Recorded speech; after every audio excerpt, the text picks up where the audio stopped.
नमस्कार, मैं हूँ राकेश चांदवंशी और आप देख रहे हैं स्वदेश न्यूज़ चैनल। स्वदेश न्यूज़ चैनल आज अमरवाड़ा में मौजूद है। अमरवाड़ा में उपचुनाव होने लगातार तीनों ही पार्टी के जो केंद्रित नेतृत्व हैं, चाहे प्रदेश के नेतृत्व हैं, जो लगातार छिंदवाड़ा के अमरवाड़ा में उपचुनाव में प्रचार कर रहे सीएम मोहन यादव खुद यहाँ 3 बार आ चुके हैं। आज फिर उनका दौरा है, चौथी बार जो दौरा है। लगातार कितना प्रभाव वो दौरा यहाँ पर सीएम का रहेगा, कितना जो असर यहाँ अमरवाड़ा जो जनता है वो कितना प्रभाव उस पर पड़ेगा, वो देखना लायक होगा। देखा जाए तो यहाँ पर जो त्रिकोणीय मुकाबला पहले से होता है, आज भी जो उपचुनाव हो रहे हैं अमरवाड़ा में, फिर त्रिकोणीय मुकाबला यहाँ देखने को मिल रहा है। एक तरफ है धीरेन्द्र शाह, जो कांग्रेस पार्टी से जो आंचलकुंड धाम से ताल्लुकात रखते हैं, जहाँ 200 वर्ष से वहां पर जो है आस्था का केंद्र है। लोग वहां जाते हैं, पूरे अमरवाड़ा विधानसभा का है, चाहे पूरे जिला का है, जिनका जो आस्था है उस दरबार से जुड़ी हुई है। तो वहीं दूसरी तरफ हम कहें तो जो राजा कमलेश शाह है, जो भाजपा के प्रत्याशी हैं, जो कांग्रेस पार्टी से 3 बार विधायक रह चुके हैं और तीसरी बार उन्होंने कांग्रेस से इस्तीफा देकर के फिर से चुनाव मैदान पर है, वो भाजपा के प्रत्याशी हैं। लगातार वो भी क्षेत्र में दौरा कर रहे हैं। उन पर ये जो उपचुनाव है कितना असर डालेगा, वो तो जनता ही बताएगी। हम लगातार ग्राउंड जीरो पे जा रहे हैं, लोगों से बात कर रहे हैं। आप भी देखिए इस हमारी खबर पे। चौथी तरफ हम आपको बताना चाहेंगे देव रावण साहब हलावी, जो गोंडवाना पार्टी से आते हैं, उनका भी वजूद कहीं ना कहीं भारी है। लगातार वो रोड शो कर रहे हैं, जनसभा को संबोधित कर रहे हैं। आप देख सकते हैं कि किस तरह से उनके साथ जन सैलाब उमड़ रहा है। एक बात और मैं आपको बताना चाहूंगा कि आजादी के बाद से सिर्फ 2 बार ही भाजपा पार्टी है जो अमरवाड़ा से जीत दर्ज की है, लेकिन लगातार देखा जाए तो यहाँ से लगातार कांग्रेस जीतती आई है। जीतने के बाद तमाम जो काम है वो यहाँ के किए हैं, जो दावे हैं वो लोग करते हैं। लेकिन हमने जब यहाँ के स्थानीय लोगों से बात की तो बेरोजगारी मुद्दा है, सड़क मुद्दा है, बिजली मुद्दा है, ये विकास मॉडल को लेकर भी हमने यहाँ के स्थानीय लोगों से बात किया है। देखिए हमारी इस रणभूमि की विशेष रिपोर्ट में कि क्या यहाँ के जो लोगों के मुद्दे हैं वो पूरे कर पाई है शासन या नहीं कर पाई है, क्या कहते हैं तीनों ही प्रत्याशी के बारे में, क्या जनता का मत है। देखिए हमारी रणभूमि की खास पेशकश राकेश चांदवंशी के साथ अमरवाड़ा। रेडी। नमस्कार, मैं हूँ राकेश चांदवंशी और आप देख रहे हैं स्वदेश न्यूज चैनल। अमरवाड़ा में उपचुनाव होने हैं, 2 दिन बचा हुआ है और लगातार दोनों ही पार्टी के नेता जो लगातार लोगों के बीच जा रहे हैं, प्रचार कर रहे हैं, उनको सरकार के बारे में बता रहे हैं, अपना वजूद दिखा रहे हैं। ऐसे में कांग्रेस के जो लीडर हैं वो छिंदवाड़ा विकास मॉडल को पूरे प्रदेश में पेश करते हैं। उसी को लेकर हमारे साथ योगेश यादव जी हैं, जो जनपद सदस्य सिंगोड़ी से, उनसे हम बात करते हैं। कैसा देखते हैं छिंदवाड़ा विकास मॉडल? छिंदवाड़ा विकास मॉडल का यहाँ कमलनाथ जी ने केवल हल्ला मचाया है। कोई विकास नहीं हुआ है और उन्होंने केवल ठगने का काम यहाँ किया है लोगों को। यहाँ से कुछ ही दूरी पर एक गांव है, ग्राम पंचायत नंदोरी, उसका एक गांव है धुबई। वहाँ रोड को लेके आज लोग आंदोलन कर रहे हैं। मेरा कहने का मतलब है कि विकास मॉडल रहता तो क्या रोड के लिए यहाँ आंदोलन होता, ये बताइए आप। जैसा कि देखा जाए तो लगातार आप क्षेत्र में दौरा कर रहे हैं, कौन सी वो मुख्य समस्या जो आपके समक्ष निकल कर आ रही है? छोटी मोटी समस्याएं आ रही हैं, बाकी कोई ऐसी बड़ी समस्या इस क्षेत्र में आई नहीं है। रोड को लेकर लोग परेशान हैं और जो मूलभूत सुविधाएं हैं उससे वो वंचित हैं। जैसे ग्राम पंचायत हमारा सिंगोड़ी है, यहाँ कॉलेज नहीं है। ये लंबे समय से यहाँ सांसद रहे हैं, कॉलेज नहीं खुलवा पाए हैं। हमारी ग्राम पंचायत सिंगोड़ी की एक समस्या है कि इसे नगर पंचायत घोषित किया जाए। आज तक मूलभूत सुविधाओं से यहाँ लोग दूर हैं। इतने बड़े इस बस स्टैंड क्षेत्र में सार्वजनिक शौचालय नहीं है। तो समस्याएं मुंह बाए खड़ी है और जो विकास मॉडल का जो ढिंडोरा पीटा जा रहा है वो यहाँ बेवकूफ बनाने का काम किया जा रहा है कमलनाथ जी के द्वारा। कॉलेज की जैसा आपने बात किया तो पूर्व मुख्यमंत्री रहे शिवराज सिंह चौहान जी पिछले चुनाव में वो सिंगोड़ी आकर उन्होंने खुद घोषणा करके गए थे। इस पर आप जोर डालिए। नहीं, उन्होंने बोला तो था, लेकिन कहीं ना कहीं इस मामले में जो यहाँ के स्थानीय सांसद हैं वो कांग्रेस के रहे हैं, स्थानीय विधायक है वो कांग्रेस के रहे हैं। उन्होंने इसमें रुचि नहीं दिखाई और उस काम को यहाँ होने नहीं दिया इन लोगों ने। ये थे हमारे साथ योगेश यादव, सिंगोड़ी क्षेत्र से जनपद सदस्य। इस वक्त मैं मौजूद हूँ उसरेटी कृषि केंद्र सिंगोड़ी में, जहाँ इस समय कृषि से जुड़े कार्य चल रहे हैं। किसान यहाँ आते हैं और भाई साहब जो दुकान के संचालक हैं आदित्य उसरेटी जी, उनसे हम बात करेंगे क्या माहौल है अमरवाड़ा उपचुनाव का।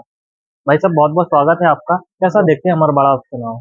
देखिए, ये चुनाव जो है पुनः फिर से उपचुनाव यहाँ पर होने जा रहे हैं। इसमें मध्य प्रदेश की और केंद्र की मोदी जी की सरकार में तीसरा इंजन फिर से जुड़ने जा रहा है, जो अमरवाड़ा विधानसभा से होकर चलेगा। और निश्चित तौर पे यदि यहाँ पर विधायक साहब फिर से पुनः जीतते हैं तो अमरवाड़ा में कृषि की सिंचाई की जो पानी की समस्याएं हैं वो पूरी होंगी, और ऐसे कई काम है जो किसानों के हैं वो पूरे होंगे हमारे क्षेत्र के। सिंगोड़ी में एक स्थानीय मुद्दा है, बहुत दिनों से यहाँ के जो क्षेत्रीय लोग हैं कॉलेज की भी मांग कर रहे हैं, उसको लेकर क्या कहेंगे आप? कॉलेज की लगभग प्रक्रिया, शासकीय प्रक्रिया पूरी हो चुकी है और कुछ ही समय में यहाँ पर कॉलेज स्वीकृत होने जा रहा है, और निश्चित यदि विधायक साहब जीतते हैं तो 1 महीने के अंदर यहाँ कॉलेज खुल जाएगा। ग्रामीण क्षेत्र से जुड़े लोग हैं यहाँ सिंगोड़ी में आते हैं और आप खुद एक कृषि से संबंधित दुकान संचालित करते हैं, क्या माहौल उनके बीच आपको समझते हैं? ग्रामीण बहुत खुश है चुनाव को लेके, क्योंकि अब पिछले चुनाव में जो एक माहौल हमारे जिले में क्रिएट हुआ था कि मध्य प्रदेश में कमलनाथ जी की सरकार बन रही है और यहाँ के स्थानीय मुख्यमंत्री होंगे, इस कारण से यहाँ की सातों विधानसभा से भाजपा को हार का सामना करना पड़ा था। किंतु आज मध्य प्रदेश में भारतीय जनता पार्टी की सरकार बनी बनाई है और अब इसमें अमरवाड़ा भी जुड़ने जा रहा है। छिंदवाड़ा जो विकास मॉडल है उसको कैसा देखते हैं? निश्चित छिंदवाड़ा का विकास मॉडल है। भारतीय जनता पार्टी ने यहाँ पर हजारों करोड़ रुपए के काम करी है, तो विकास मॉडल तो है छिंदवाड़ा, लेकिन ये भारतीय जनता पार्टी का विकास मॉडल है। कई ग्रामीण क्षेत्र ऐसे हैं जो आज भी मूलभूत सुविधाएं नहीं पहुंच पा रही। हमारे पास का ही एक गांव है जो रोड के लिए विगत दिनों से आंदोलन कर रहे हैं। ये कहीं ना कहीं ये हमारी कमी है कि हमने पिछले 15 सालों से अमरवाड़ा में विधायक नहीं चुन पाए, और जो कांग्रेस के विधायक थे, कांग्रेस के होने के कारण वो क्षेत्र में कोई काम नहीं करवा पा रहे थे।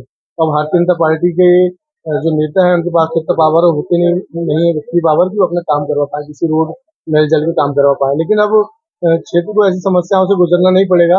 अब आने वाले समय में माननीय विधायक राजा कुंवर कमलेश जी विधायक होंगे, तो निश्चित ही सारी समस्याएं, कोई भी ऐसी कोई गांव छूट गए हैं जहाँ नल नहीं है, जल नहीं है, बिजली नहीं है, रोड नहीं है, तो वो पूरी होंगी। आपका नाम और पद? मेरा नाम आदित्य पटेल, सिंगोड़ी से उसरेटी कृषि केंद्र संचालक।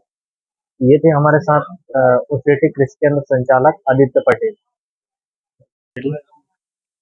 आज अमरवाड़ा विधानसभा उपचुनाव का आखिरी दिन है और आखिरी दिन के उपलक्ष्य में लगातार जो दोनों ही पार्टी है वो लगातार यहाँ प्रयासरत है। आज नकुलनाथ का दौरा होना है और क्या वो मुद्दे हैं जिनको लेकर के आज यहाँ कांग्रेस के कार्यकर्ता हमारे साथ मौजूद है, उनसे हम बात करेंगे। तो बहुत बहुत स्वागत है आपका। जी, थैंक यू। आज जो है नकुलनाथ का आखिरी दौरा अमरवाड़ा विधानसभा की सिंगोड़ी में होने वाला है, कैसा देखते हैं यहाँ का चुनाव? देखो, चुनाव तो वास्तविक मुद्दों में लड़ा जा रहा है। जो हमारे विधानसभा की जो जनता है उनने तो ऑलरेडी जनादेश दे दिया था राजा साहब को, लेकिन अब उनके इस्तीफा दे देने के कारण पुनः चुनाव की स्थिति निर्मित हुई है और जनता को जबरन ये चुनाव भाजपा के द्वारा थोपा गया है। छिंदवाड़ा जो विकास मॉडल है उसको कैसा देखते हैं? छिंदवाड़ा माननीय कमलनाथ जी ने विगत 40 वर्षों से लगातार विकास किया है, और दूसरे जिले की अपेक्षा छिंदवाड़ा को जो बाहर से जो लोग देखने के लिए आते हैं वो कहते हैं कि छिंदवाड़ा में बहुत विकास माननीय कमलनाथ जी द्वारा किया है। आप ग्रामीण क्षेत्रों में दौरा करे हैं, आपने कौन सी वो मूलभूत सुविधाएं हैं जो नहीं पहुंच पाई? देखो, एक चीज तो ये है कि सबसे पहले मैं सिंगोड़ी की बात बोल दूं। अब पहले जनसंख्या कम थी, नगर का दर्जा नहीं था, अब नगर पंचायत बनने की स्थिति में सिंगोड़ी आ चुकी है। लेकिन विगत 20 वर्षों से लगातार बीजेपी की सरकार है प्रदेश में, तो उन्होंने यहाँ नगर पंचायत बनाने का कार्य नहीं किया है। और इसके साथ ही यहाँ पे कॉलेज होना नितांत आवश्यक है। खुद बीजेपी के नेताओं ने भी मुख्यमंत्री जी से कई बार और पूर्व मुख्यमंत्रियों से भी कॉलेज की मांग की है, लेकिन उन्होंने आज तक कॉलेज नहीं दिया। और कॉलेज का जो काम है वो राज्य शासन स्तर का है, ना कि विधायक और सांसद स्तर। अमरवाड़ा विधानसभा में कई गांव ऐसे हैं जहां आज भी रोड नहीं है, बिजली नहीं पहुंची है, तो ये कैसा विकास मॉडल? देखो, ये तो क्या है कि बिजली सभी जगह पहुंच चुकी है, रोड भी सभी जगह है, लेकिन जो वर्तमान शासन है उसे रोड को और बढ़ाने का और दुरुस्त करने का कार्य की जवाबदारी वर्तमान शासन सत्ता की होती है। लेकिन भाजपा के द्वारा लगातार जनता को मूर्ख बनाया जाता है कि वो तो कमलनाथ जी ने ये नहीं किए, कमलनाथ जी ने वो नहीं किए, जबकि वास्तविकता यह है कि राज्य सरकार हर कार्य के लिए जवाबदार होती है और जहां भी बिजली पहुंचाना वो राज्य शासन की जवाबदारी है। और लगातार कमलनाथ जी और हमारे नकुलनाथ जी जब सांसद थे, उन्होंने लगातार मांग करके यहाँ से ट्रेन से छिंदवाड़ा को जुड़वाया है, हाईवे से जुड़वाया है। सारी चीजें जनता के सामने है कि कौन झूठ बोलता है और कौन सच बोलता है। विनोद सिंगोरे जो वरिष्ठ नेता है कांग्रेस के सिंगोड़ी क्षेत्र से, कहाँ रहते हो? राजनांदगांव का क्या मुद्दे हैं इस चुनाव में? नाम है क्या मध्य निकलेगा अपना दादाजी। दादाजी जीतेंगे।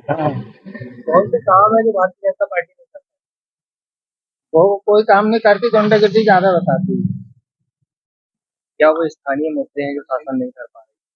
भाई साहब, हमारे यहाँ लोकल में देखा जाए तो बेरोजगारी एक मुद्दा बन के रह गई है। रोजगार में बात नहीं करते, और जैसे यहाँ कॉलेज नहीं है, शिक्षा भी एक मुद्दा बना हुआ है। यहाँ से 22 किलोमीटर दूर जाना पड़ता है, और अस्पतालों में डॉक्टर नहीं है। 20 साल से प्रदेश में और केंद्र में सरकार बीजेपी की है, लेकिन इस और बिल्कुल ध्यान नहीं दिया जाता। छिंदवाड़ा पूरे प्रदेश में विकास मॉडल के तौर पे देखा जाता है। माननीय कमलनाथ जी ने छिंदवाड़ा को इतना डेवलप करके रखा है कि आज देश में छिंदवाड़ा नाम से जाना जाता है। आज आईटीआई ले लो या फिर मेडिकल कॉलेज छिंदवाड़ा में लाने की बात हो, या फिर अच्छा अस्पताल, छिंदवाड़ा में माननीय कमलनाथ जी की देन है। अच्छे हाईवे माननीय कमलनाथ जी की देन है। कैसा देखते हैं अमरवाड़ा? कौन से स्थानीय मुद्दे हैं जो शासन नहीं कर पाएगी? देखिए, शासन के स्थानीय मुद्दे बहुत सारे हैं, जिसमें बेरोजगारी है, महंगाई है और गैस सिलेंडर के मुद्दे हैं, किसानों की कर्जा माफी की बात है। बहुत सारे मुद्दे हैं जिनको सरकार पूरा नहीं कर पाई है। आपने कर्ज माफी की बात कही थी, तो कांग्रेस शासन में कहा गया था कि 2 लाख तक का कर्जा माफ। बिल्कुल, ये सिलसिले देखिए, कमलनाथ जी ने तो मुख्यमंत्री बनते ही सबसे पहले हस्ताक्षर किसानों के कर्जा माफी में किए थे, और लगातार उनका ये व्यू था कि 3 किस्तों में कर्जा माफ करना चाह रहे थे, और वो एक पहली किस्त और दूसरी किस्त लगभग हो चुकी थी। लेकिन क्या है, उन्हें मौका नहीं दिया गया। जैसे उनको मौका मिलता तो निश्चित रूप से वो कर्जा माफ होता। और अमरवाड़ा विधानसभा में जहां तक है बिकाऊ का सवाल है, यदि उनको मालूम है कि जनता ने भारी बहुमतों से कमलेश साहब को जिताया था, लेकिन इन्होंने जनता को बेचकर भारतीय जनता पार्टी में सम्मिलित हुए हैं, जिससे कि जनता में बहुत आक्रोश है। निश्चित रूप से हमारे कांग्रेस के प्रत्याशी धीरेन्द्र शाह महाराज जी जीतेंगे, और पब्लिक का रुझान कांग्रेस की ओर बहुत ज्यादा है। निश्चित रूप से विधानसभा अमरवाड़ा हम जीतेंगे। अमरवाड़ा में उपचुनाव हाँ, तो एक बेरोजगारी मुख्य मुद्दा है। यहाँ पर किसानों को खाद बीज नहीं मिल पा रहा है, खाद की बड़ी मारा मारी है, यूरिया से बहुत परेशान है जनता। इस बार इस प्रकार से विधायक कमलेश शाह जी ने कांग्रेस पार्टी को धोखा दिया है, जनता उनको इस बार सबक सिखाएगी और दादा धीरेन्द्र शाह को अमरवाड़ा विधानसभा से भी अमरवाड़ा में उपचुनाव है, कैसा देखते हैं अमरवाड़ा विधानसभा उपचुनाव? अमरवाड़ा का उपचुनाव जबरदस्ती थोपा गया है। पूर्व विधायक ने इस्तीफा देकर चले गए, अब उनको सबक सिखाना पड़ेगा इस बार। कौन से स्थानीय मुद्दे हैं जो शासन नहीं कर पाई? स्थानीय मुद्दे तो बहुत सारे हैं। शिक्षा है, बेरोजगार है, स्वास्थ्य है, पानी है, सभी की समस्याएं हैं देहात में। वो धीरेन्द्र शाह दादाजी है, आंचलकुंड दरबार से है, जो एक सात्विक धार्मिक प्रत्याशी है, पढ़े लिखे विद्वान है, और जनता उनको जिताने के लिए आतुर है। कांग्रेस पार्टी आदरणीय कमलनाथ जी के नेतृत्व में, जीतू पटवारी जी के नेतृत्व में पूरी ताकत से यहाँ मैदान में है, और जनता का अपार जन समर्थन हमारे प्रत्याशी को मिल रहा है। जीत सुनिश्चित है।